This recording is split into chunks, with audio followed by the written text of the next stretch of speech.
सामाजिक कार्यकर्त्या अंजली दमानिया यांनी आज तत्कालीन कृषी मंत्री धनंजय मुंडे यांच्यावरती गंभीर आरोप केले। कृषी खरेदी घोटाळ्यावरनं दमानियांनी मोठा बॉम्ब फोडत धनंजय मुंडेंच्या कृषी मंत्रिपदाच्या कारकिर्दीत तब्बल 350 कोटींचा घोटाळा केल्याचा आरोप केलाय। कृषी क्षेत्रातल्या 5 वस्तूंच्या खरेदीत मोठा भ्रष्टाचार झाल्याचा त्यांचा आरोप आहे। विशेष म्हणजे एबीपी माझाने कृषी खरेदी गैरव्यवहार सर्वप्रथम चव्हाट्यावर आणला होता। त्यावर आज अंजली दमानियांनीही आरोप केले। दमानियांनी धनंजय मुंडेंच्या तातडीच्या राजीनाम्याची आणि चौकशीचीही मागणी केली आहे।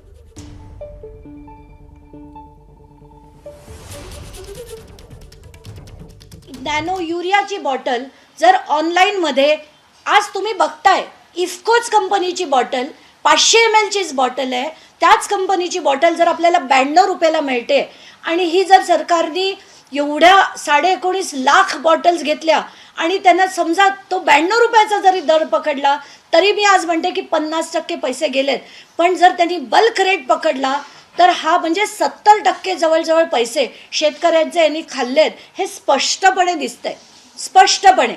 आणि आता तरी भगवानगडांनी पाठिंबा काढून घ्यावा अशी नम्र विनंती, आता तरी याच्यावर त्यांचा राजीनाम्याची मागणी करावी अशी भगवानगडाला सुद्धा या निमित्ताने नम्र विनंती आहे माझी। काल रात्री उपमुख्यमंत्री अजित पवार यांनी बीडमध्ये एक 3 जणांची समिती स्थापन केली आहे की जे तिथली अनियमितता बघेल।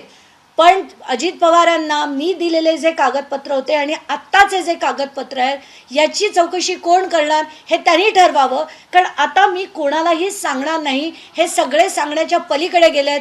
खरंच तुम्हाला राज्याबद्दल काही असेल, खरंच तुम्हाला शेतकऱ्याबद्दल कळकळ असेल, त्यांना ते पैसे पोहोचले पाहिजे अशी कळकळ असेल तर कारवाई आता तुम्ही करायलाच हवी। काल रात्री उपमुख्यमंत्री हे जे GR काढला गेला होता तो खूप आधीचा GR होता 2017 मध्ये की डीबीटीच्या बाहेर काढणं, ते GR काही एवढं रेग्युलरली कोणी बघत नाही आणि जवळजवळ 8 वर्षांनी तर नक्कीच नाही।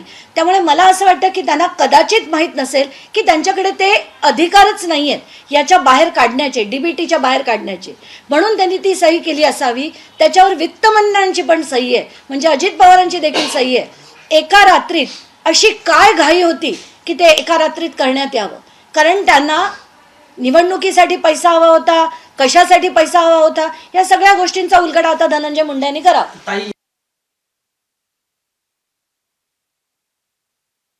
पोस्ट फॅक्टो करणं हा अतिशय चुकीचा पांडा आहे आणि जे अधिकारी ज्यांची त्याच्यावर सही आहे त्या सगळ्यांवर खरं तर कारवाई झाली पाहिजे। कारण बॅकडेटेड का केलं जातं, कारण कुठेतरी झालेला मोठ्या प्रमाणावर गैरव्यवहार आहे तो लपवण्यासाठी बॅकडेटेड केलं जातं। तर तुम्ही जर ते पत्राची तारीख बघितली ती 16 मार्च आहे, पण त्याच्या सह्या ज्या झालेल्या आहेत डेप्युटी सेक्रेटरी पासूनच्या सगळ्यांच्या त्या मे महिन्याच्या आहेत।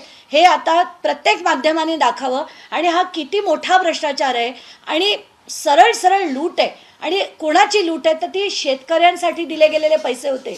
1000 कोटीचे जे सँक्शन होतं ते शेतकऱ्यांसाठी होतं, धनंजय मुंडेंसाठी नक्कीच नव्हतं। एबीपी माझा, उघडा डोळे बघा नीट।